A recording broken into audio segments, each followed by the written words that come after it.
Yesu ashimwe bene data, amahoro y'Imana abane namwe.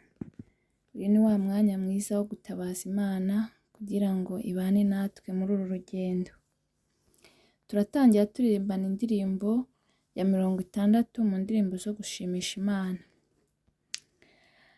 We mutima urira uze kwa Yesu, amakuba yawe uyamubwire, mubwire buhoro ibikuriza, we kugira ubwoba kandi wirira, mubwire buhoro ibikuriza, we kugira ubwoba kandi wirira, bwira Yesu byose n'inshuti yawe, ibikubabaza n'ibigutera, arakunda afasha abashavuye, wizere ijambo rye kandi wirira, arakunda afasha abashavuye, wizere ijambo rye kandi wirira, abaremerewe n'ibiruhanya,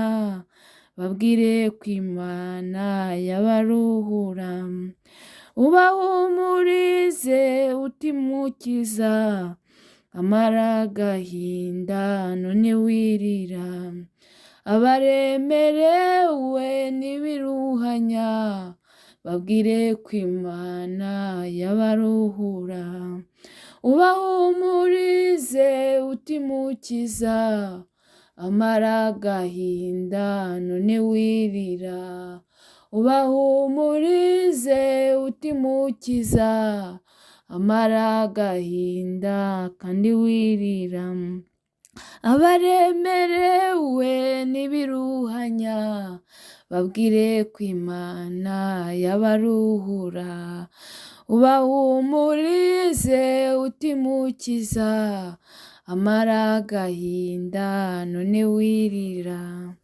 Kadukomeze dusomana n'ijambo ry'Imana. Ijambo ry'Imana dusanga mu butumwa bwiza ko bwanditswe na Matayo, ibice 8 kuva ku murongo wa 5 kugeza ku murongo wa 13. Kadusome mu izina rya Yesu. Umutwe w'amagambo uravuga ati akiza umugaragu w'umutware w'abasirikare.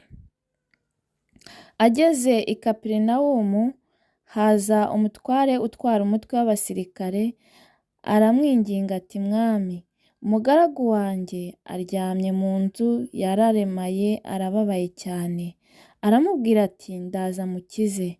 Umutware w'abasirikari aramusubiza ati, Mwami, ntibikwiriye yuko winjira mu nzu yanjye, ahubwo tegeka gusa, umugaragu wanjye arakira, kuko nanjye ndi umuntu utwarwa n'abandi, mfite abasirikare ntwara. Iyo mbwiye umwe nti genda, aragenda, nabwira undi nti ngwino, akaza, nabwira umugaragu wanjye ati kora iki, akagikora. Yesu abyumvishe aratangara, abwira abamukurikiye ati, ndababwira ukuri yuko ntabwo nari nabona kwizera kungana gutya habe no mu Bisiraheli. Ndababwira yuko benshi bazaturuka iburasirazuba n'iburengerazuba, bakicarana na Aburahamu na Isaka na Yakobo mu bwami bwo mu ijuru. Ariko abana bo muri burya bwami bazirukanirwa mu mwijima hanze, ariho bazaririra bakahekenyera amenyo. Yesu abwira uwo mutware ati, nuko genda bikubere nk'uko wizeye. Amen. Ijambo ryaramfashije, numva namwe naribasangiza. Njyewe narihaye umutwe w'amagambo uvuga ngo emerera Yesu ategeke, ubuzima bwawe burahinduka. Emerera Yesu ategeke, ubuzima bwawe burahinduka. Uyu mutware w'abasirikare yari afite ukwizera kurenze, kuri hejuru. Yesu nawe ku buryo yakubonye aratangara. arangije abwira Yesu ati umugaragu wanjye ararwaye, yararemaye kandi arababara cyane, waza ukamukiza. Ariko Yesu aravuga ngo ndaza mukize. Nawe Yesu agukize mu izina rya Yesu. Noneho arangije aramubwira ati ntabwo nkwiye ko winjira mu nzu yanjye. Yaciye bugufi mu mutima, abona Yesu ukuntu ari umuntu ukomeye, ukuntu ari umuntu ufite icyubahiro, abona kwinjira mu nzu ye yabamusuzuguye. Arangije aravuga ngo tegeka, kuko yari azi ko Yesu ari umunyembaraga. Nawe uyu mugoroba ndifuza ko wamenya ko Yesu ari umunyembaraga. Ni ukuri iyo ategetse biraba, kandi ni ukuri iyo abivuze uko abivuze niko bigenda. Nawe mera ko Yesu ari umunyembaraga, menya ko Yesu ashoboye, menya ko Yesu uko abishaka ariko biba. Nawe rero yaravuze ngo kuko yari azi ko Yesu ari umuntu ukomeye, yari azi ko ari umuntu uvuga, ushobora gutegeka bigakunda, niyo mpamvu yari amwizeye kandi anizeye. Arangije aravuga ati ntabwo ari ngombwa ko winjira mu nzu yanjye, tegeka umugaragu wanjye arakira. Nuko rero Yesu arangije abyumvisha aratangara cyane, yumva kwizera k'uyu mutware w'abasirikari kuri hejuru cyane. Aravuga ati kuva nabaho n'ubwa mbere nta n'umuntu ndabona ufite ukwizera nk'uku nguku, habe no mu Bisiraheli. Ni ukuri nawe izere, wizere ko Imana ishoboye, wizere ko Imana ikora, wizere ko Imana iyo itegetse uko ibivuze niko bigenda.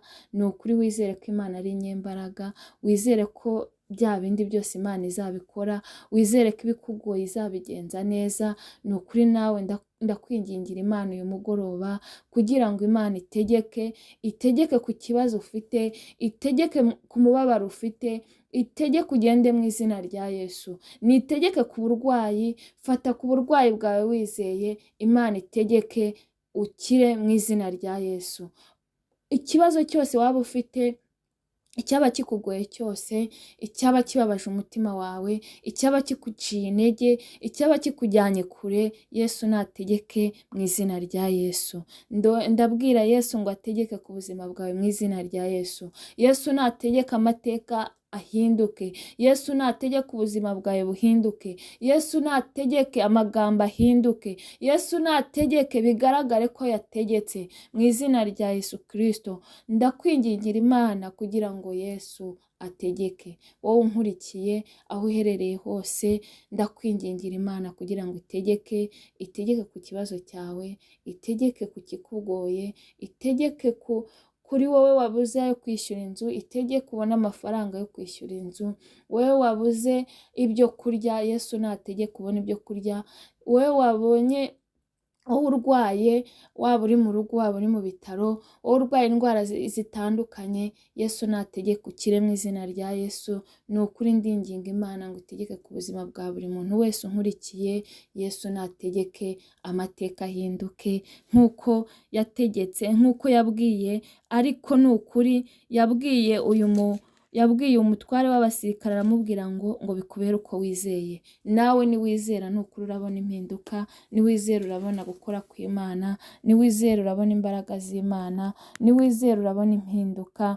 Kandi ndabizi neza kuko Yesu arashoboye. Yesu ni umunyembaraga, aho ageze ntabwo ajya asiga nk'uko abisanze. Ni ukuri kandi indirimbo yatubwiye ngo wowe mutima urira ngo uze kwa Yesu, ngo amakuba yawe ngo uyamubwire, ngo umubwire buhoro ibikuriza, ngo we kugira ubwoba kandi wirira. Ni ukuri wirira, Yesu arahari, Yesu aragukunda. Bwira Yesu byose ni inshuti yawe, bwira Yesu byose ni umubyeyi, bwira Yesu byose arabishoboye. Ni ukuri Yesu nahindure ubuzima bwa buri muntu wese. Wowe uruhijwe n'ibyaha, ni ukuri nuca bugufi, Yesu araguhindurira, Yesu arategeka, Yesu arahindura amateka, Yesu arahindura buri kimwe cyose, ubundi wongere utangire ubuzima bushya.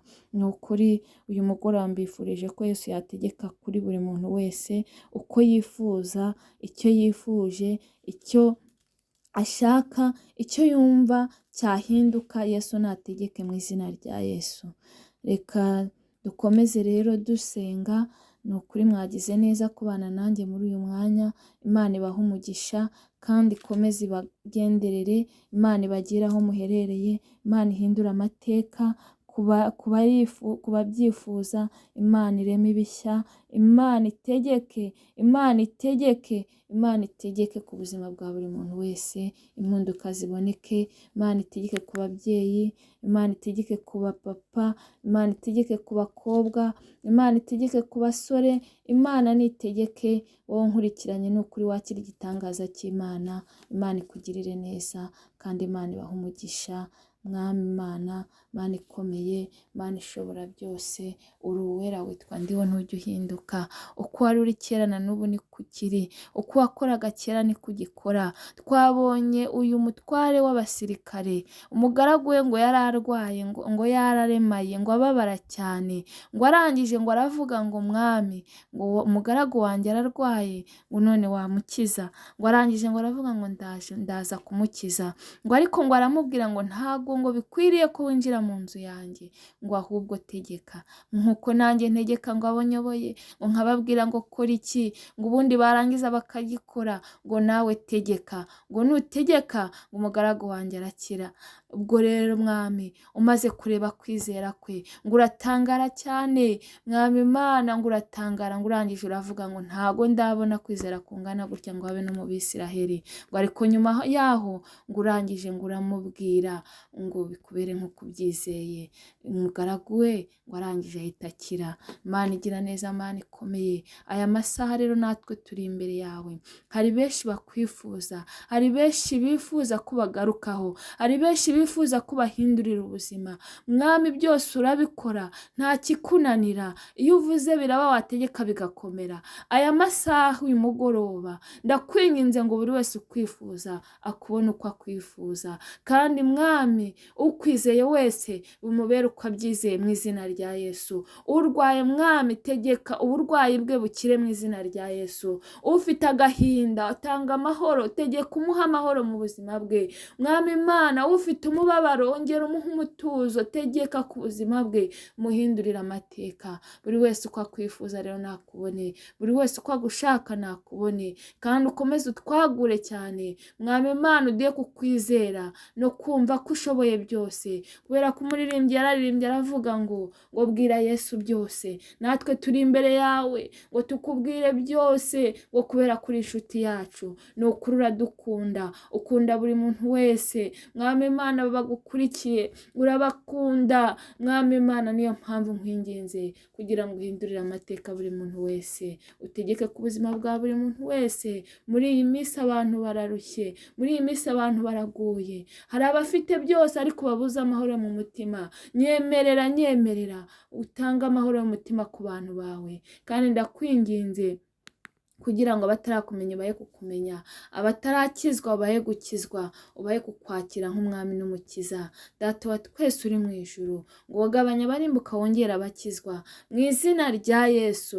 Mana, ndakwinginze kugira ngo iri jambo rigira icyo rirema, kubera ko ukwizeye arakubona. Niyo mpamvu rero umusenze nizeye kugira ngo umwami Imana ukomeze uhindura amateka y'abantu bawe, ukomeze wite ku bantu bawe, ukomeze urengera ubwoko bwawe, kandi natwe ntutureke.